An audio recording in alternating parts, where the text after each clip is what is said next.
last week was particularly pertinent in this regard. So maybe we can have a little recap of everything that happened last week.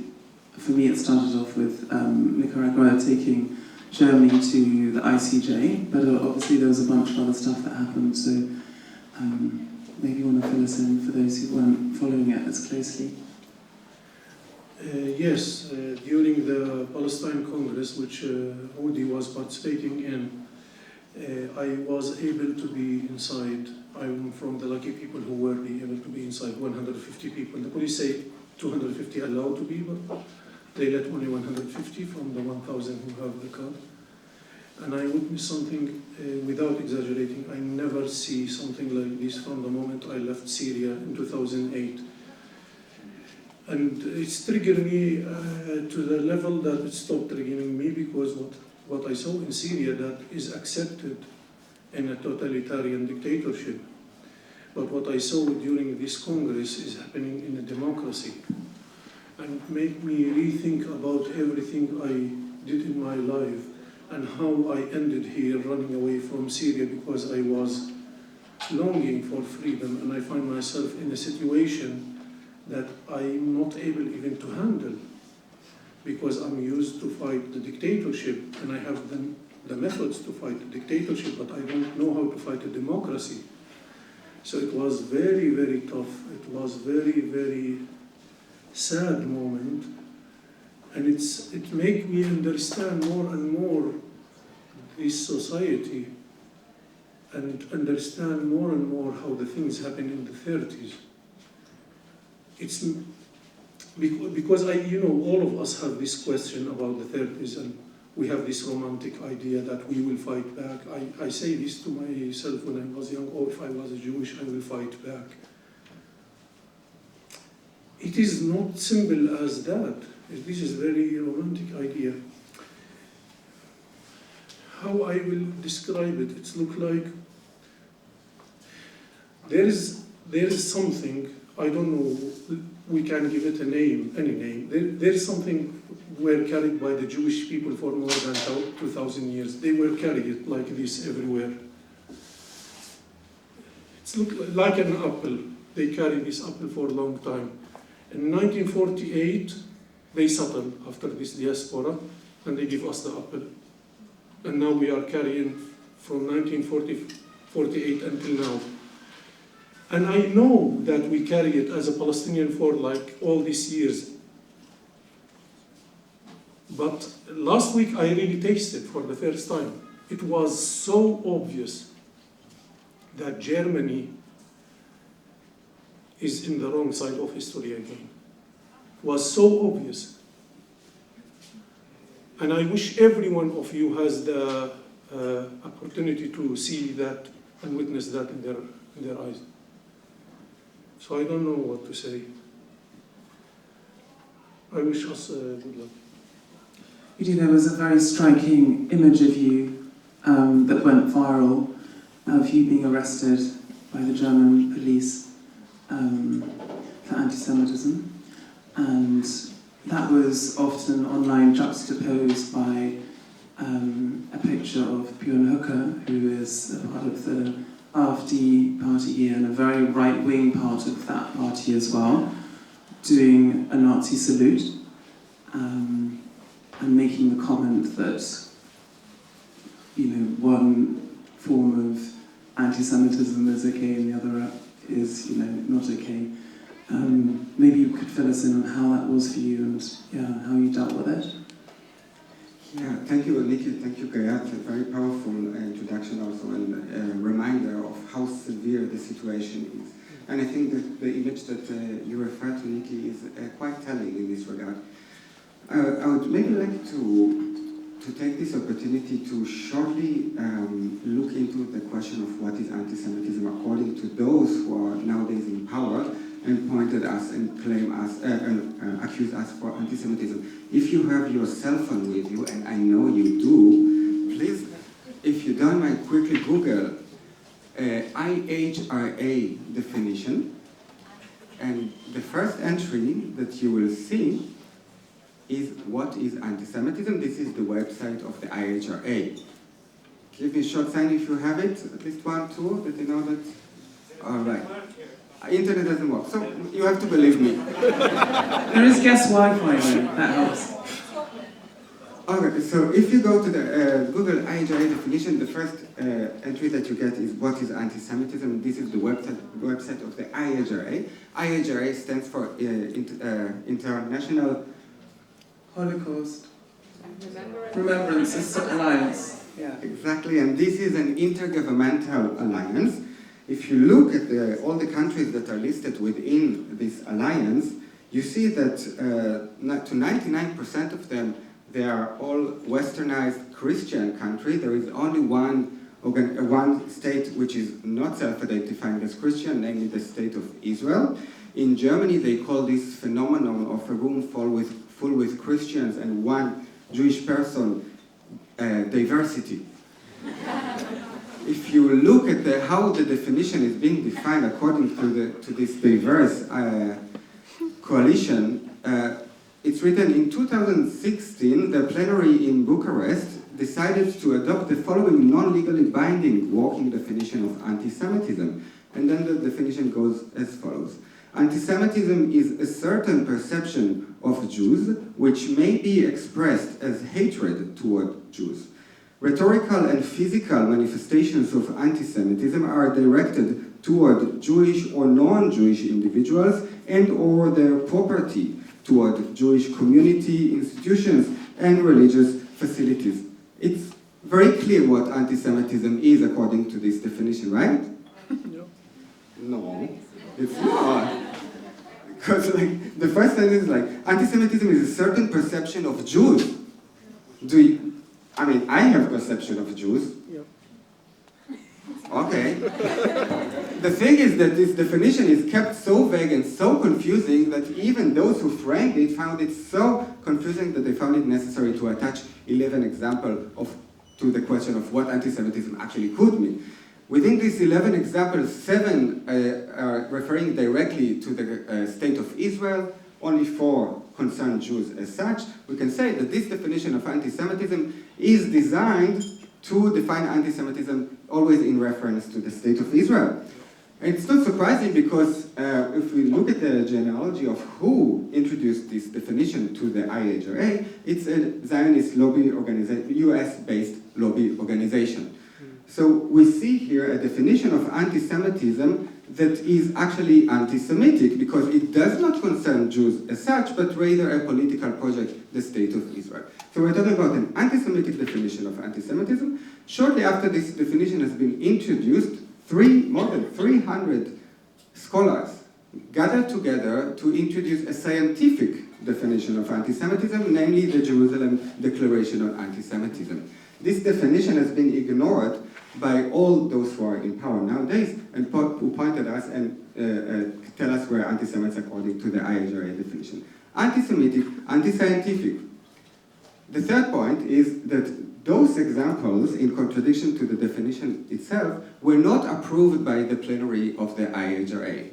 To my understanding, this is an anti-democratic decision-making. We're talking about a definition of anti-Semitism which is anti-Semitic, anti-scientific, and anti-democratic. I think it's quite telling that the German government feels committed to this specific definition of anti-Semitism. Yeah, which reminds me,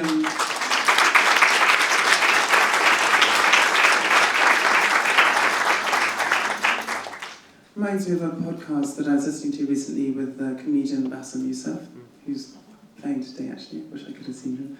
And he said that we've got to the point in this discourse that anti-Semitism, or the accusation of anti-Semitism, is meaningless at this point.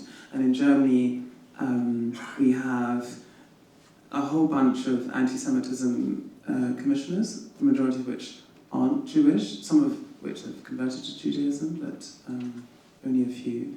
And then we have people like you being accused, like aggressive Jewish thinkers being accused of anti-Semitism on a regular basis. So, yeah, I guess it's just how we try and navigate that, and also just of course it serves Israel, but by extension then Germany as well, you know, and it is purposely nebulous because that means that you can do everything and anything and undermine all of the democratic principles here, you know, for authoritarian reasons. Exactly, yeah. This is exactly the thing. I think it's quite telling also the fact that this entire discourse around anti-Semitism, and specifically this form of anti-Semitism that is marked as imported or Muslim or Arab anti-Semitism, plays such a key role in nowadays attempts of German political elite to define what Germany is, the very nature of Germany, namely this idea of Staatsräson, Raison d'État. What is it, this thing that Germany looks at and which reassures its existence, right? And I think it's also quite telling to the extent that what we are seeing here is how Germany is engaging in a process of silencing Jews as such. Because you refer to the anti-Semitism commissioners. If we see, for example, just very briefly to see how representation of Jewish people takes place in today's Germany, in the state institutions. According to poll, there is, nowadays, among all the individuals who sit in the German parliament, do you ever guess how many of them, how many parliament members in Germany nowadays self-identifying as Jews? Don't tell them. I guess. You get, okay, this was a very wild guess, which was very correct. Zero. So there are no self-identifying Jews sitting nowadays in the German parliament who speak as Jews. So we are really outside of the political sphere of parliamentarian work, at least. In 2018, the German government introduced this new office that they call the Commissioner for Jewish Life in Germany and the Fight Against Anti-Semitism. You find this position on the federal level, on state level, on municipal level, and also in the executive bodies of the state, for example, with the police and the German military. More often than not, those commissioners do not self-identify as Jews. Not only that, they do self-identify publicly as Christians, as Protestants, evangelists, Catholics, you name it, anything but Jewish. So we're talking about no representation of Jews within the democratic body of the German parliament. We're talking of no representation of Jews within those officers who claim to tell us what we need and what we feel and what we wish for. There is only one singular Jewish organization that is recognized by the state of Germany to speak in the name of Jews, and this organization is called the Central Council of Jews in Germany, Zentralrat der Juden in Deutschland. This organization, if you look at the website, believe me, I will not look now, but please believe me, in the self-definition of what this organization is, they say that the Zentralrat der Juden, the Central Council of Jews in Germany, speaks for all Jews in Germany. Let me remind you that this Zentralrat der Juden in Deutschland is an umbrella organization of all Jewish communities, while Jewish communities are recognized as such while they are organized around synagogues. So there is something quite ironic in this claim to represent all Jews while completely neglecting or excluding those Jews who do not live their Jewishness as a religious identity. I'm not saying that there is something wrong with living Jewishness as a religious identity. This must be celebrated as much as other forms of Jewishness must be celebrated or at least get a room. But the fact is that the Central Council of Jews in Germany, together with the commissioners for Jewish life in Germany, together with the German parliament, they are all committed to the anti-Semitic, anti-democratic, anti-scientific definition of anti-Semitism, according to which probably all of us are anti-Semites. You said good luck before. Yes, good luck to us.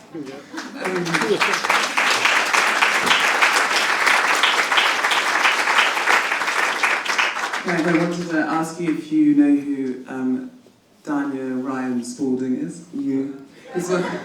Because even though there's like pretty much zero representation in the Bundestag, one thing that is a very unique thing here in Germany is this like pseudo-Semitism, right?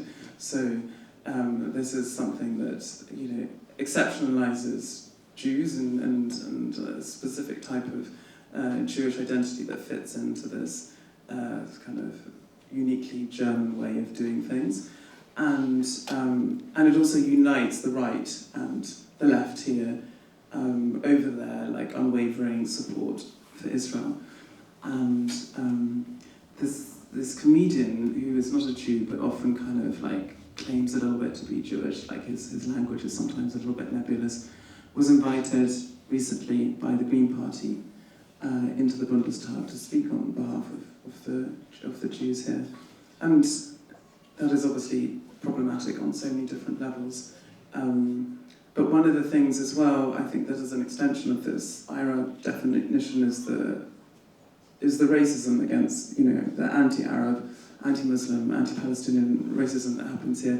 And another thing that happened last week was that the police here, every year they release like a report on like criminal statistics, and it came out that, of course, you know, surprise, surprise, it's all the immigrants here, who are the, you know, criminals. And that also kind of, I heard about there was a BFG driver who, over the tannoy, just, you know, some people blocking the door, and he was racist. And yeah, I don't know what your experiences here have been so far, Ghayath, within this framework of German anti-Arab and anti-Muslim and anti-Palestinian bigotry. Yeah.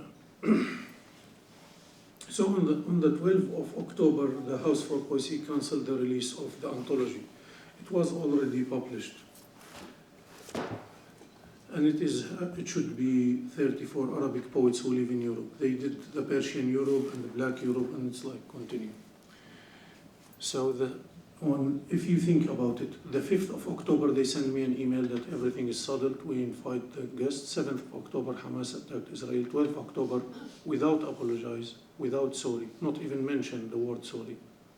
We don't have budget, we cancelled. So I always say, now we are today 129 public cancellation in Germany.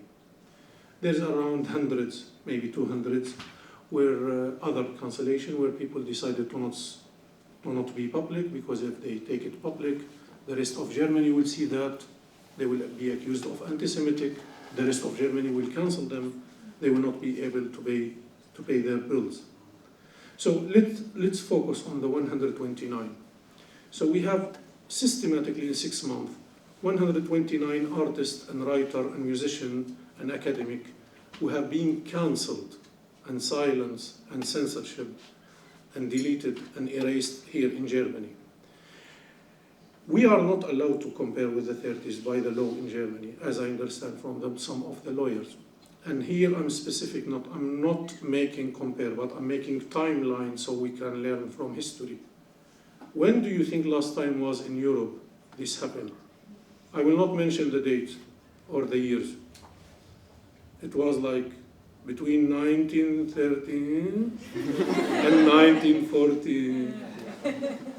It is really obvious. If you think about it more, in this list, as Lucas noticed, our friend, that 30% of this list are Jewish or Israeli Jews. From 129, we have 30% or 35% Jewish. In a country, we have 85 million Christian and 300,000 Jewish with the foreigners, artists. So it's like, for each German cancelled, we have 10,000 Jewish, according to the mathematics. Thank God that I'm Arab and we discovered the zero and algebra, and I guess I can count it. So it is not funny, because we say in Arabic, شر البلية ما يضحك, the most tough thing could make you laugh. So if you think about this systematic cancellation, you will think that this is something will lead us to lose our democracy. Yes, yeah? I don't think they see it in this way. I think these people, for the first time, try something new, but it's not new in the world. It's happened, for example, in the United States of America. You could be in a democracy, and when the Japan attacked Pearl Harbor, you arrest 180,000 American Japanese 150,000 of them were American, born in America, and put them in the concentration camp, and the democracy will continue. You could do it again during McCarthy time. You arrest everyone, accuse anyone of communism, and put them in the prison. Nothing will happen to the democracy. And they did it again after the 11th of September, where they arrested thousands of Muslims and put them in Guantanamo. So I think Germany playing very tough and dangerous game. Now we are in a parallel. We have really parallel life. The German enjoying democracy, the German police treating them very well and softly. They can speak and do and act and vote like in any place in the world. We are excluded against the law. So, for example, the courts say that you are allowed to say from the river to the sea, but if you say it, you got arrested, punished, pay money, and got criminalized according to the law. So it's against the law. So I think what Germany did, it's making double standard, which it's happened in time between 1930 and 1940. I think,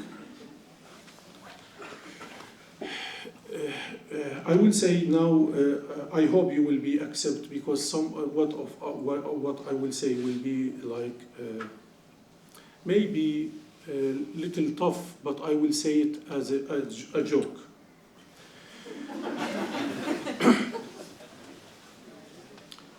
So the people here, you know, the anti-Semitic in Europe, it's very deep.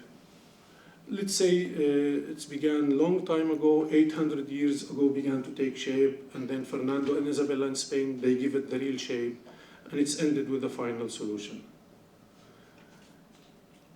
The anti-Semitic is something very European, and the victims were the European Jew. Yes, some of the Sephardic killed several times in the north, but also killed by the European. Fernando and Isabella killed the Sephardic, they were killed in the Balkan. Falasha and Sephardic Mizrahi Jewish, the Arab Jewish, they were not killed or massacred in this way. So we could say that the victims were the European Jewish, killed by the European people. During this time, I can say as a joke, and I will say it again, so if somebody have a camera to be recorded. So these people who live in this country, could call them German or Germanic, they were bad from the beginning of history until 1945 towards the Jewish. From 1945 until now, they are bad to the Palestinian. These people didn't say, okay, we were bad, let's learn from history and stop being bad. No, they switched the category. I think after 80 years, Germany will say sorry to us, and they will find another weak group, and they will smash them under the military shoes of this Nazi mentality. Do you know what is the motor behind the Nazis? It is the white supremacy. What is the diesel inside this motor? It is the German racism. Simple as that. Yeah. These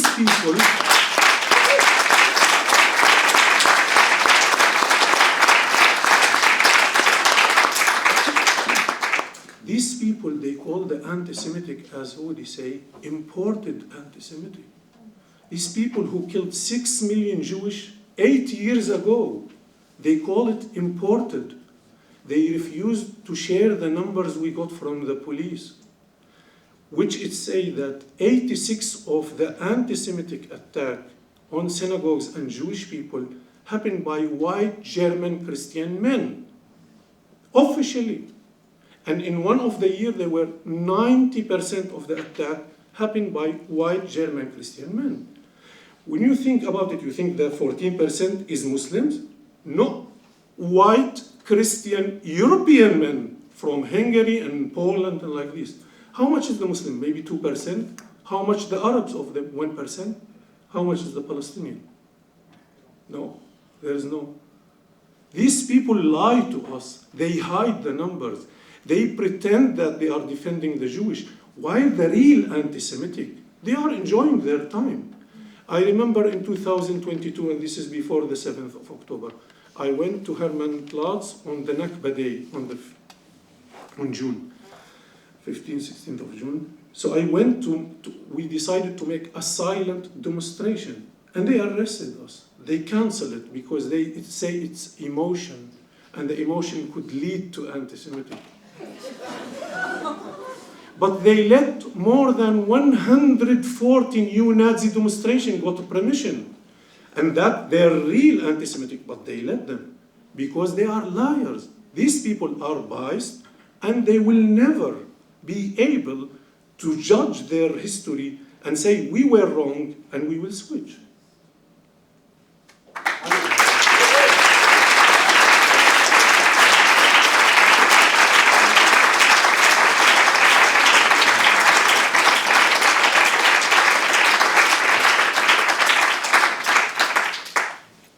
Yeah, I mean, that's a very important point. I mean, a lot of these things, I mean, we saw it with the Palestine Congress, that things are preemptively banned that on the basis that something might happen. And with the Nakba demonstrations, this is, you know, as you just spoke about, it's been happening for years now.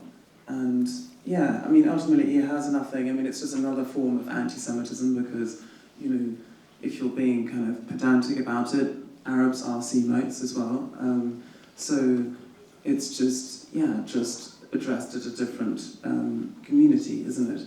And it's interesting that you see so many, you know, for the most part white Germans who otherwise aren't going to pro-Palestine demos, wanting to sort of absolve themselves from their government, you know, policies by going to these anti-AfD demos, but at the same time not kind of being willing to draw the dots between how actually doesn't, I mean, everyone sees the AfD as this sort of, you know, bad monster that's coming to get us, but it's kind of already here because the policies and what people are saying, as far as I'm concerned, is just as bad as what the AfD want to do.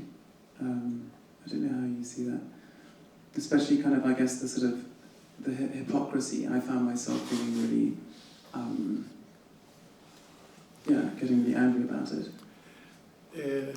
Yeah, but like if we think as an intellectual, who is everything connected to class and gender and background and religion, history, and by the way, fuck history, really, like fuck history, fuck occupation. What I want to say, if we think about the people who were not allowed to criticize, like, you know, think about it. It will direct you direct to the real answer. The slave, under the slavery rules, they are not allowed to criticize anything. Women under the patriarchy.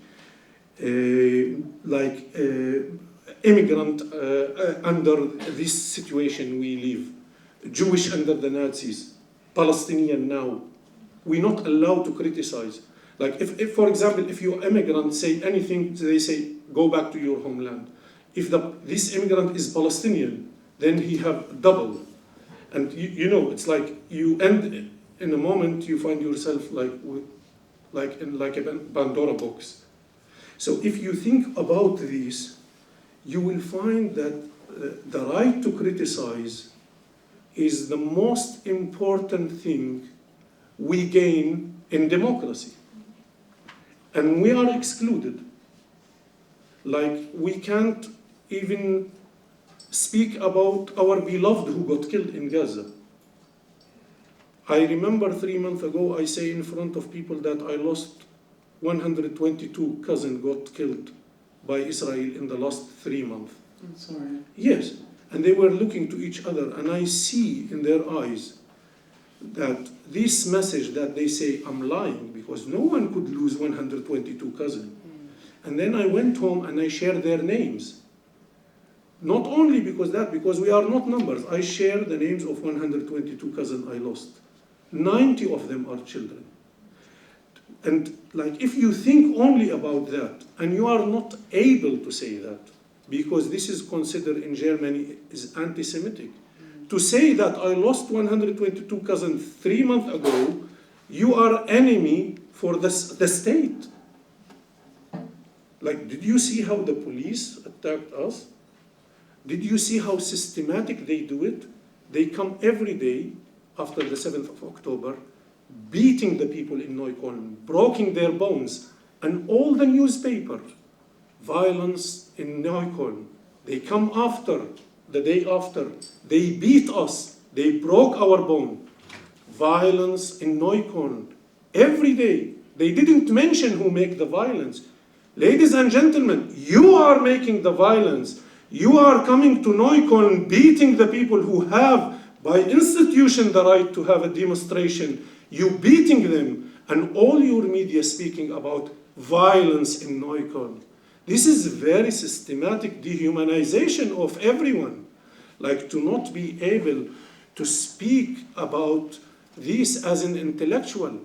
My friend, I discussed with my friend Anna Maria Olsen, that if we are an activist, and I say for her, no, I'm not activist, you are not activist, we are intellectual. We are exactly like Gramsci say, we are the organic intellectual, we are not isolated from reality.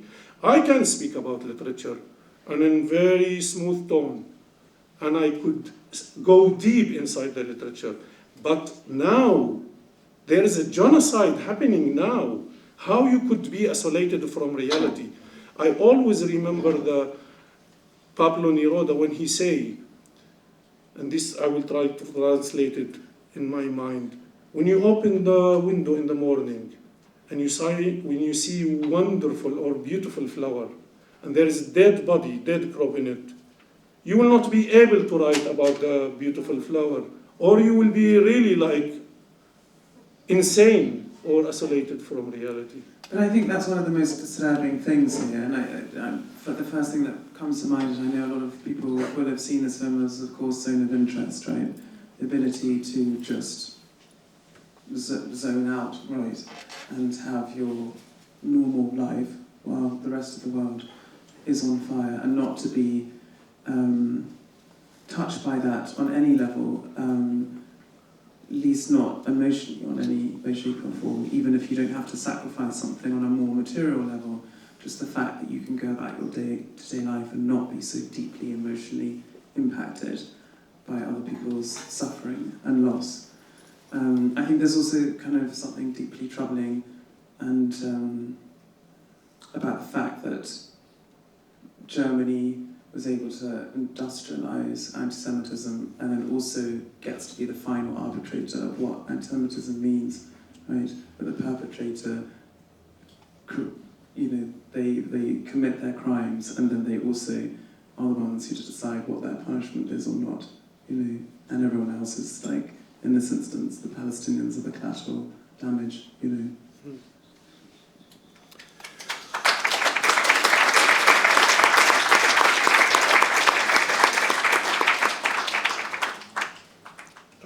I will give the microphone after this to Udi because she will say something.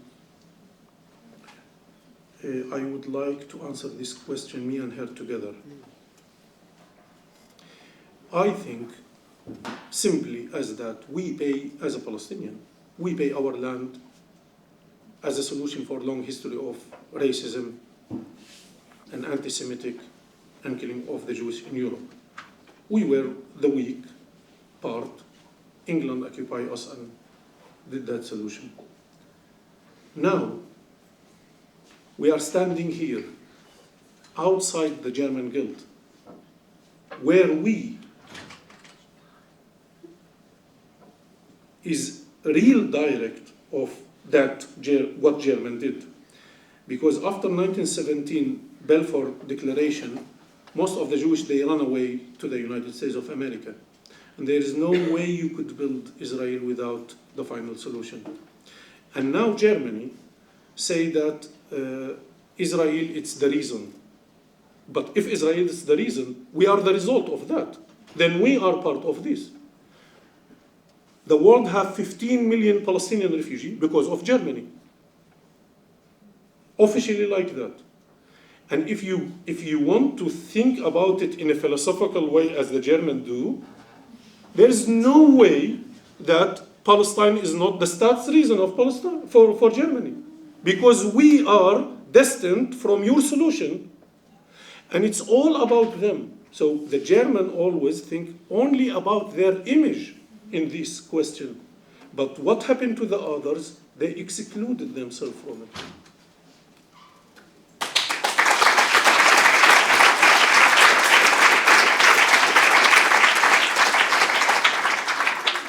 What comes to my mind when I hear you talking about the central role of Germanness within, like, always the focus is on Germany, and perhaps even in the broader context we can talk about Eurocentric approach towards reality in general.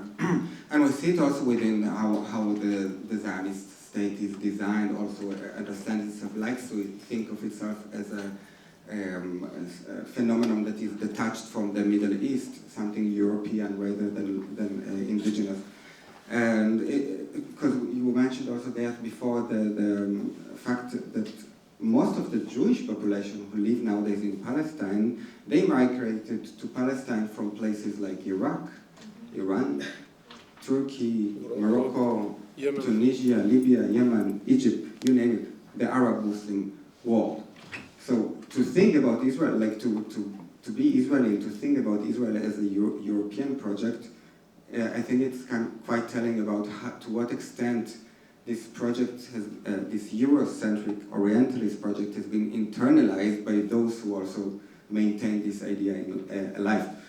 And to my understanding, if 6 months into an ongoing genocide, whenever we speak about ceasefire, whenever we speak about democracy that should be applied for everyone who lives between the Jordan River and the Mediterranean Sea, whenever we speak about human rights that should be applied also for Palestinians, whenever we say that international law should be applied also for Palestinians, those who are in power point at us and call us anti-Semites, extremists, Israel haters. To my understanding, this is quite telling about the fact that those who are in power are nothing less but genocide lovers. Yeah,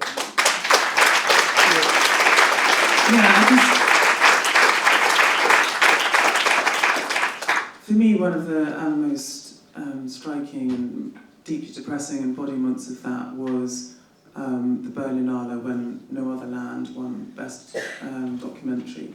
And all of the internationals who were coming were, a lot of them were calling for a ceasefire. Some of them went further and used words like genocide and apartheid, which again within this totally nebulous understanding of the IRA definition, of course that's also anti-Semitic.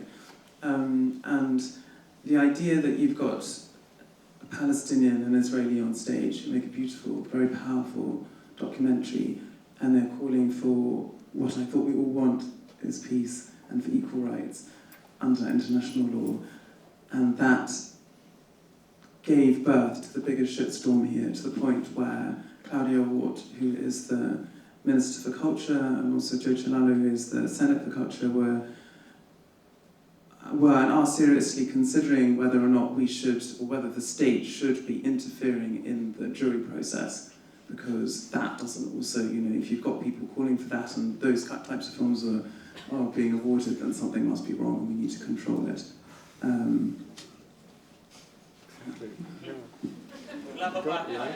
Yes, clapartheid, I heard. Clapartheid, yes, exactly, that was the one, yeah. My friend sitting here, and she's only clapping for me, not for me. I noticed it! I knew it! All the time.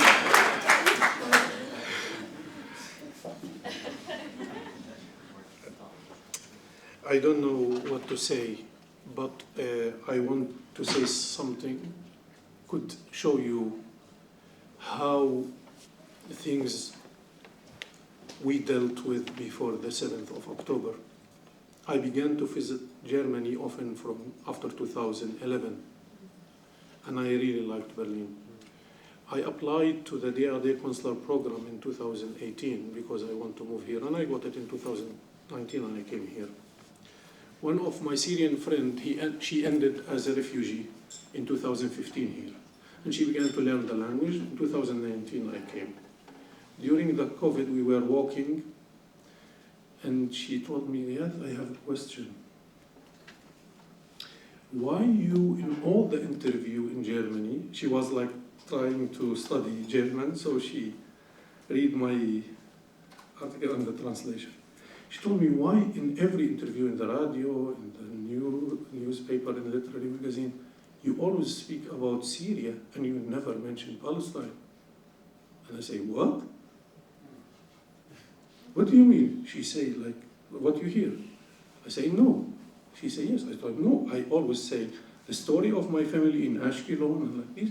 And then I speak about my life in Syria and the Syrian revolution." She told me, "No." And guess what? I think you guess.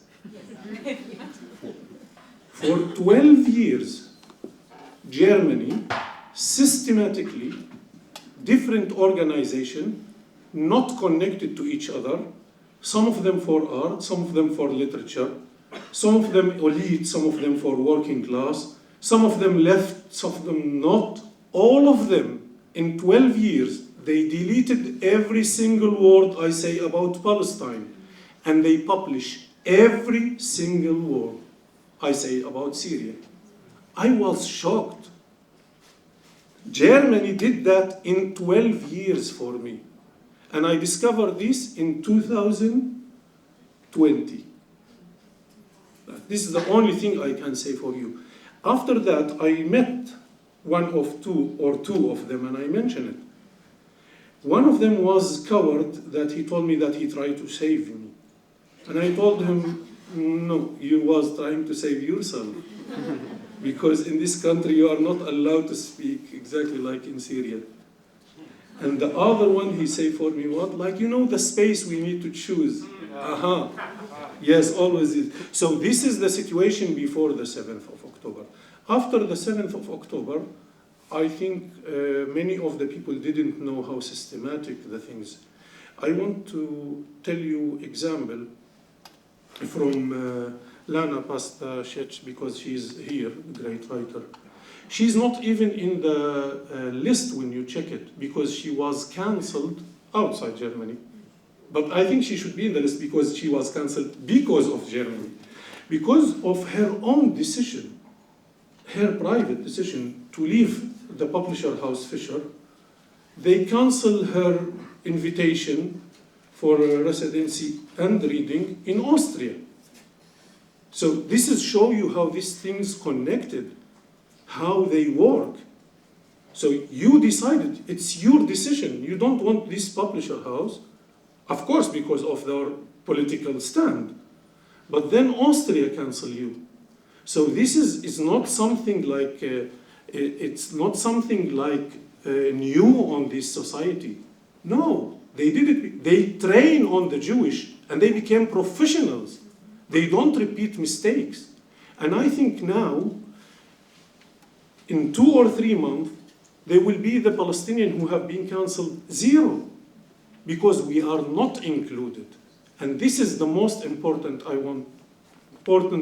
point I want to say now. Yes, we are cancelled 1 or 2 or maybe several, one like Udi. But from the 7th of October until now, they exclude. We are not included in anything. Not in a reading, not in participate in festivals, not in music, not in a book release.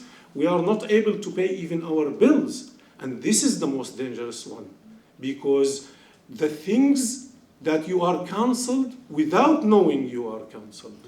And they are so professional of doing that.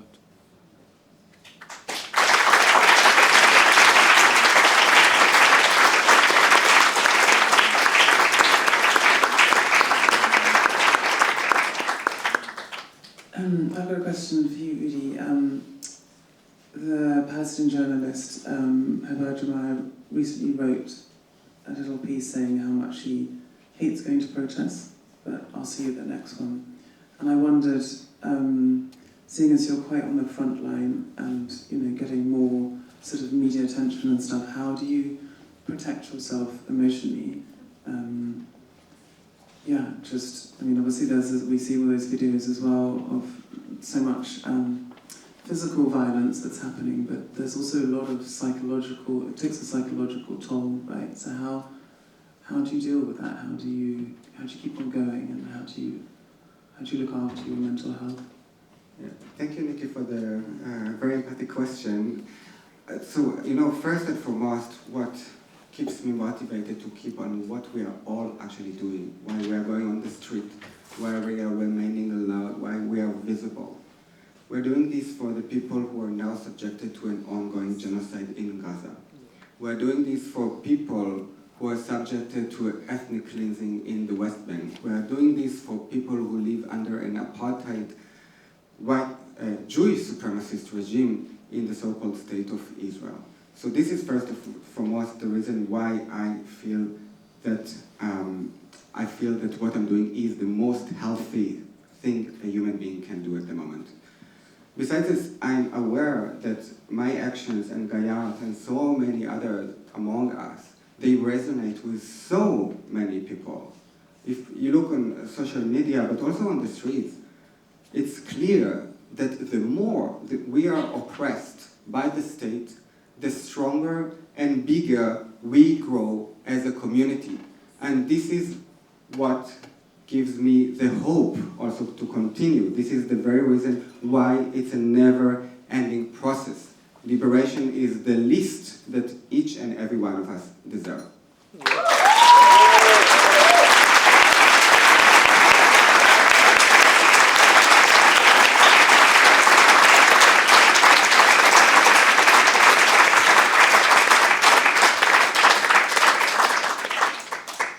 Thank you. I think we're going to have to slowly wrap up now. But yeah, I just wanted to echo what you said, because I think that is our real grounds for hope and optimism when you think of how, especially like young people going out week after week for 6 months in the freezing cold and the pouring rain, the tenacity and the just the empathy as well, the community solidarity. If I can end with you, what are you hopeful about? What gives you kind of strength and courage at the moment? Yeah, when I meet these wonderful people in the demonstrations and an event like this, I say, I will stay here and I will fight. And yes, in the beginning, I felt that what I was saying to myself when I was young, that if I was Jewish, I will fight. And then the first things I began to think to run away. But now, after I met great people like all of you, like Udi, like you, like all the people who really say the truth to the power and stand for justice for everyone, I feel like, okay, I don't have the methods to fight a democracy, but I think the new generation who understand the world better than us and who inherited the world, we are the old patriarch. This generation Z is like terror for the Western world. Now officially they began to ask TikTok they began to say it, delete the videos from Gaza or you will be cancelled from the United States. So these 3 billion young people will inherit this world. Maybe they will rebuild it in a way there is no patriarchy, no occupation, no sexism, no racism. I don't have a lot of hope. I'm really the least optimistic person in the world. But maybe these people will rebuild the world, and like an event like this could make me survive for at least 10 days.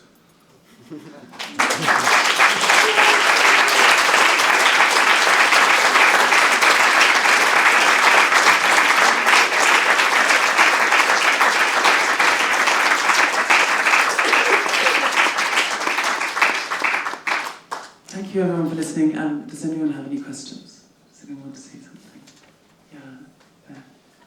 Do I yell or what do I do? I think I can project. No, but No. For the record, to be in the record, yeah.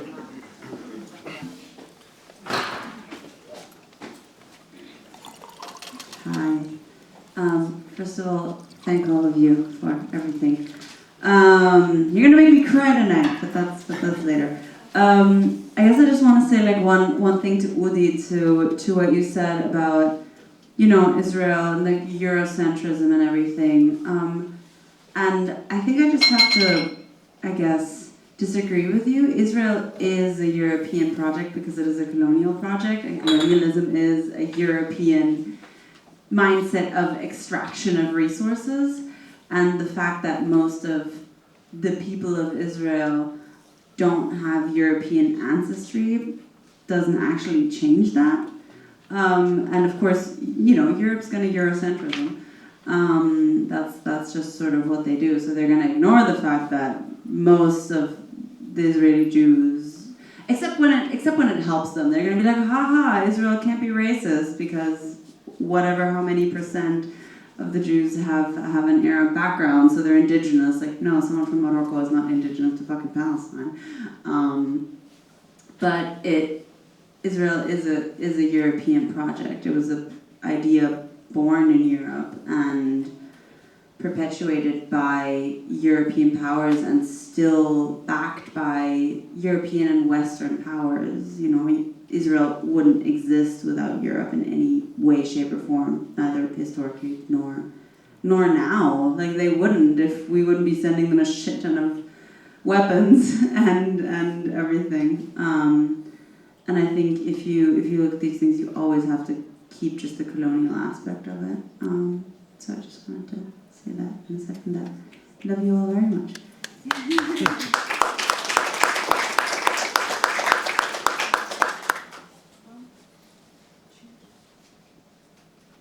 Hello, thank you. I just wanted to give a little announcement. I have two survivors of the Palestine Congress of Arts of the Working Class magazine. In this issue, there is an amazing poem by Ghayath.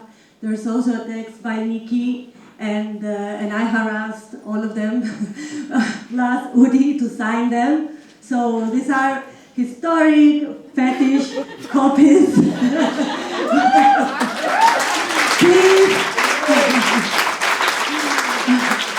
The initial and very extravagant plan was to auction them, but I don't want to take a lot of time, so please, if you are interested in these collector pieces, please come to me and give the money to the organization.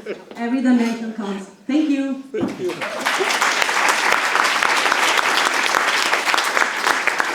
Thank you so much. How many people? One. I just very quickly say to Yara, thank you so much for the comment, so important. Thank you.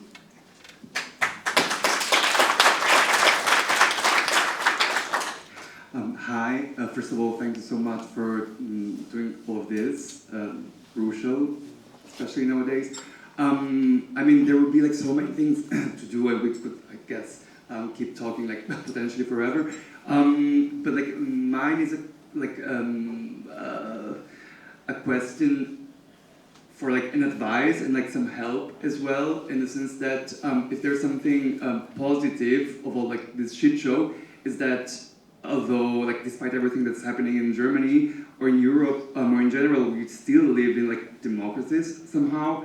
And this should also like allow us to protect each other and ourselves, especially if and when we decide to be like in the front line, with all with everything that comes with it. So like all the kinds of like direct or like indirect repercussions. But here my question like in a more direct way, like when we see videos from like police violence. Especially like in Germany, that's opposite to Italy. For instance, they have like their like serial numbers.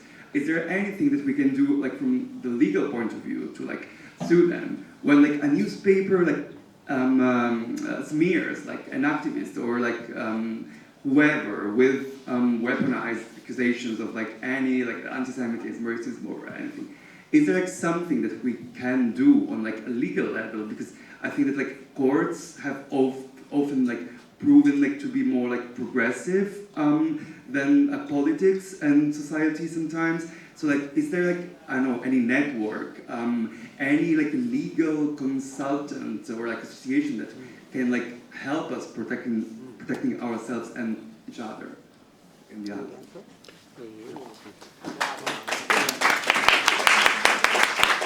Thank you for the question. I think it's really important to think about it pragmatically of how we can protect ourselves at the moment. Different organizations that offer legal support, for example, the ELSC, you can Google it, and they offer a very helpful immediate support in any case when you are being confronted with the police, or in general if you have legal questions. If you have been cancelled, for example, you are also very welcome to approach the ELSC to ask for legal advice. I think, we started with pointing out to the fact that we live in a democracy. I understand what you're saying. If I would put it in my own words, I would say we live in a state of law. And this is exactly the reason why the German government acting against the law at the moment, because the law does not, actually the law is on our side. You know? So we are now in the beginning of bringing different cases to the court. Usually it takes a long time. We heard before, for example, that there was one case of murder of a refugee in Germany, and only this week or today even the court decided whatever it decided, you know. But just like keep in mind, like 6 years it takes to solve the question whether one was murdered for racial reasons or not. We know the answers, right? We know reality. We are on the streets. We are on the camp in front of the Bundestag. We witness the dimensions and the resolution of the oppressions that we are all experiencing at the moment. And we are going to get back exactly what we deserve, our democratic rights, our civic rights. Yeah, everything we know that we deserve as human beings. I just wanted to...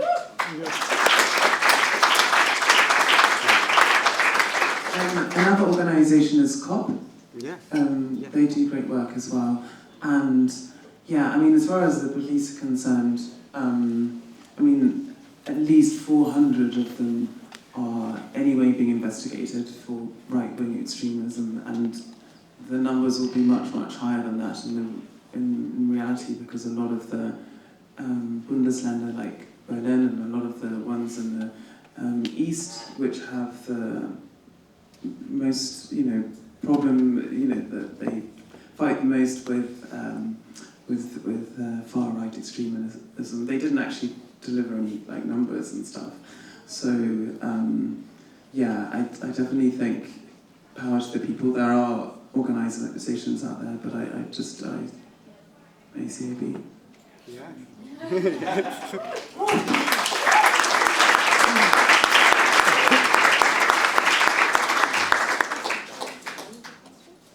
Hi, I just got the microphone. Can I speak? So yeah, first I want to thank you all for sharing. But I also have a critical comment, while following some of your experiences and stories.